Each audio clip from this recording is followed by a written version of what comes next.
Hello friends, मैं हूं प्रभात और स्वागत है आपका मेरे यूट्यूब चैनल में जिसका नाम है माय स्मार्ट ट्रिक। दोस्तों आज हम फिर से लाए आपके लिए जीके के टॉप 20 क्वेश्चन जो ग्रुप डी में पिछले वर्ष पूछा गया था, जो एग्जाम की दृष्टि से काफ़ी महत्वपूर्ण है। दोस्तों ये आगे के एग्जाम में भी आ सकता है। तो चलिए दोस्तों देखते हैं पहले प्रश्न को। दोस्तों हमारा आज का पहला प्रश्न है, तरंग, चाल, आयाम, तरंग दैर्घ्य और आवृत्ति सभी को क्या कहा जाता है। दोस्तों प्रश्न है, तरंग, चाल, आयाम, तरंग दैर्घ्य, आवृत्ति को एक साथ क्या कहा जाता है। दोस्तों इसका आंसर होगा तरंग की विशेषताएं। ये तरंग की विशेषताएं होती है। तो चलिए दोस्तों देखते हैं दूसरे प्रश्न को। दूसरा प्रश्न दोस्तों, किसी वस्तु की मुक्त रूप से गिरावट के दौरान क्या होता है। किसी वस्तु के मुक्त रूप से जो पतन होता है उसमें क्या होता है। दोस्तों इसका आंसर होगा गतिज ऊर्जा में वृद्धि होता है। किसी वस्तु के मुक्त रूप से गिरावट में जो होता है दोस्तों उसको कहते हैं गतिज ऊर्जा में वृद्धि। तीसरा प्रश्न देखेंगे दोस्तों, प्राइड एंड प्रेजुडिस पुस्तक के लेखक कौन है।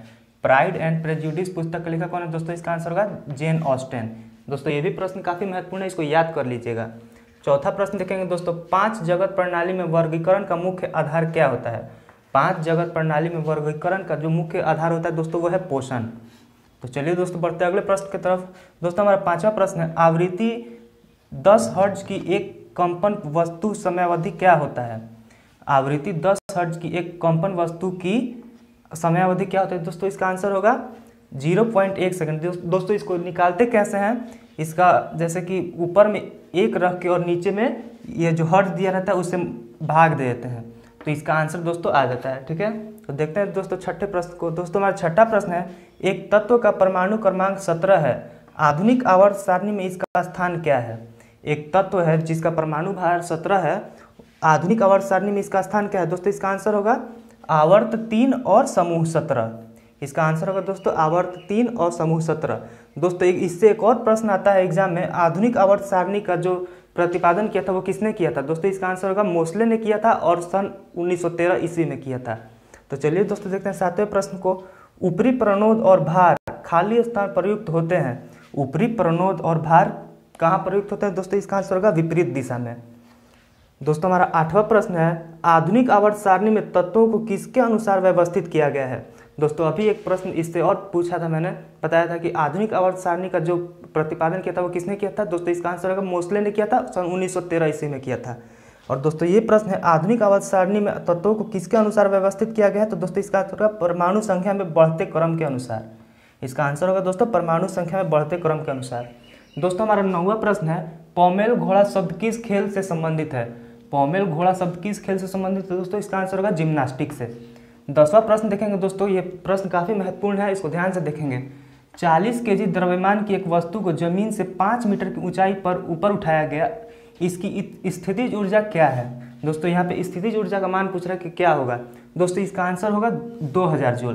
दोस्तों इसको निकालते कैसे हैं, यहाँ पे इसका सूत्र होता है दोस्तों स्थितिज ऊर्जा निकालने के लिए, जिसमें द्रव्यमान को गुरुत्वीय त्वरण और ऊंचाई के साथ मल्टीप्लाई किया जाता है। ठीक है, तो दोस्तों चलिए देखते हैं इसको बनाते कैसे हैं। दोस्तों यहाँ पे द्रव्यमान दिया हुआ है 40 केजी और गुरुत्वीय त्वरण दिया है दोस्तों 10 मीटर प्रति सेकंड का पावर -1 दिया है दोस्तों, तो उसको यहाँ पे लिखेंगे। और इसका जो दिया है हाइट दिया है दोस्तों 5 मीटर दिया हुआ है। ठीक है, इस तीनों को मल्टीप्लाई करेंगे तो आ जाएगा 2000 जूल। ठीक है, देखते हैं दोस्तों 11वें प्रश्न को। पंचायती राज स्थापित करने वाला पहला राज्य कौन सा है। भारत में पंचायती राज स्थापित करने वाला पहला राज्य कौन है। दोस्तों इसका आंसर होगा राजस्थान। दोस्तों राजस्थान में नागौर जिले में सर्वप्रथम 2 अक्टूबर 1959 को पंचायती राज की स्थापना किया गया था। और दोस्तों एक प्रश्न और पूछता है कि संपूर्ण राज्य में पंचायती राज स्थापित करने वाला देश का पहला राज्य कौन है। दोस्तों उसका आंसर होगा आंध्र प्रदेश। तो चलिए दोस्तों देखते हैं 12वें प्रश्न को। तंत्रिका आवेग की प्रकृति होती है। दोस्तों तंत्रिका आवेग की प्रकृति विद्युत रासायनिक होती है। ठीक है, तंत्रिका आवेग की जो प्रकृति होती है वो विद्युत रासायनिक होती है। तो चलिए दोस्तों देखते हैं 12वें प्रश्न को। कौन सा ऊतक न्यूरॉन्स से बना होता है। कौन सा ऐसा ऊतक है जो न्यूरॉन्स से बना होता है। दोस्तों इसका आंसर होगा नर्वस सिस्टम। और दोस्तों इससे प्रश्न एक और आता है, नर्वस सिस्टम जो है वो आवेग प्राप्त करता है। नर्वस सिस्टम जो है वो आवेग प्राप्त करता है। 13वें प्रश्न को देखेंगे दोस्तों, ब्रह्मांड की प्रत्येक वस्तु दूसरे वस्तु को एक बल द्वारा आकर्षित करती है जो किसके समान होती है। ब्रह्मांड की प्रत्येक वस्तु है जो वो दूसरे वस्तु को अपने ओर आकर्षित करती है जो किसके समान होती है। दोस्तों इसका आंसर होगा उनके द्रव्यमानों के गुणांक के समान। उनके द्रव्यमानों के गुणांक के समान इसका आंसर हो जाएगा दोस्तों। चलिए दोस्तों देखते हैं अगले प्रश्न को। दोस्तों हमारा अगला प्रश्न है भारतीय प्रतिभूति और विनिमय बोर्ड यानी कि सेबी किस शहर में स्थित है? भारतीय प्रतिभूति और विनिमय बोर्ड यानी कि सेबी किस शहर में स्थित है दोस्तों? इसका आंसर होगा मुंबई में। देखते हैं दोस्तों 15वें प्रश्न को। कथकली भारतीय शास्त्रीय नृत्य नाटक का एक रूप है। जो भारतीय नृत्य है दोस्तों कथकली वो एक नाटक का रूप है, ठीक है। इसका आरंभ किस भारतीय राज्य में हुआ था? इसका आरंभ किस भारतीय राज्य में होता है दोस्तों? इसका आंसर होगा केरल। दोस्तों इसको याद करने के लिए एक ट्रिक भी है, जैसे कि आता है प्रश्न कथकली किस राज्य का नृत्य है, तो दोस्तों इसको याद करने के लिए एक ट्रिक है केरले की कथा, और इसके सहारे आप याद कर सकते हैं इस ट्रिक के सहारे कि जो कथकली है वो केरल का लोक नृत्य है। तो चलिए दोस्तों देखते 16वें प्रश्न को। वाणिज्यिक फसलों मूल्य समर्थन सूचकांक के कार्यान्वयन के लिए केंद्रीय एजेंसी कौन है? वाणिज्यिक फसलों मूल्य समर्थन संचालन के लिए कार्यान्वयन के लिए केंद्रीय एजेंसी कौन है दोस्तों? इसका आंसर होगा नेफेड। इसका आंसर होगा दोस्तों नेफेड। देखते हैं दोस्तों 17वें प्रश्न को। भारत की सीए भवानी देवी किस खेल से संबंधित है? भारत की सीए भवानी देवी किस खेल से संबंधित है दोस्तों? इसका आंसर होगा तलवारबाजी से। दोस्तों हमारा 18वां प्रश्न है लोहे या स्टील पर जस्ते की पतली परत चढ़ाने की प्रक्रिया क्या कहा जाता है? लोहे या स्टील पर जस्ते की पतली परत चढ़ाने की प्रक्रिया क्या कहा जाता है दोस्तों? इसका आंसर होगा गैल्वेनीकरण। इसका आंसर होगा दोस्तों गैल्वेनीकरण।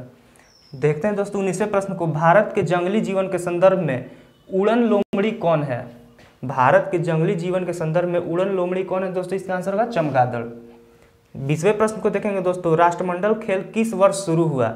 राष्ट्रमंडल खेल किस वर्ष शुरू हुआ था दोस्तों? इसका आंसर होगा सन 1930 ईस्वी में। दोस्तों आज का हमारा आखिरी प्रश्न है ब्रह्म समाज की स्थापना किसने और कब किया था?